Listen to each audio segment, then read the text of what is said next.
మహాభారతంలో కురుక్షేత్ర యుద్ధానికి ప్రారంభం అవడానికి ముందు అర్జునుడు దుర్యోధనుడు వెళ్తారు కృష్ణుడిని అడగడానికి.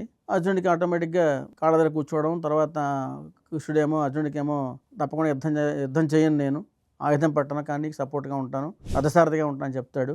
దుర్యోధనుడికేమో తన సైన్యాన్ని ఇస్తాడు, వెళ్ళిపోతాడు. ఆయన ఆనందంగా ఒక కృష్ణుడు యుద్ధం చేయని వాడు నాకెందుకు అనుకుంటాడు. కానీ నారాయణుడు భగవత్శక్తి అర్జునుడి పక్కన ఉండడం వలన, కురుక్షేత్రంలో ధర్మం వైపు ఉండడం వలన అది వీడు నెగ్గడం జరుగుతుంది. కానీ ఇక్కడ ఒక మాట చూడాలి, మళ్ళీ ఆయుధం పట్టణం యుద్ధం చేయనన్న కృష్ణుడు భీష్ముడు తీవ్రమైన యుద్ధం చేస్తున్నప్పుడు సుదర్శన చక్రం తీసుకుని దూకి ఆయన చంపడానికి ట్రై చేస్తాడు. అది చూసి భీష్ముడు చేతులు జోడించి, మాధవ నన్ను చంపుతావా, నాకు అంతకన్నా భాగ్యం ఏమిటి అంటాడు ఆయన భక్తి కొద్దీ. అప్పుడు మా అర్జునుడు వచ్చి, బావా నువ్వు యుద్ధం చేస్తే ఎలాగా, మా పరువేం కావాలి, మీ అందరం యోధులు వేయండి, మీ చేయలేకపోయి యుద్ధం చేయలేకపోయి అనుకుంటారు కదా, నీకు కూడా చెడ్డ పేరు వస్తుంది కదా అని వెనక్కి లాగుతాడు. అది జరుగుతుంది. కానీ ఇక్కడ ఏంటంటే ఆయన ఒక సందేశాన్ని ఇచ్చాడు ప్రజలకి. అంటే భారత భూమికి ఏం సందేశం ఇచ్చాడంటే, ధర్మం నశించిపోతున్నప్పుడు అధర్మం పక్కన భీష్ముడు ఉన్నాడు, అటుపక్క ఉన్నాడు, ద్రోణుడు ఉన్నాడు, వాళ్ళంతా తలుచుకుంటే పాండవ సైన్యం ఎంతసేపు అయినా ఆటోమేటిక్గా సర్వనాశనం అయిపోతుంది, ధర్మం నశించిపోతుంది.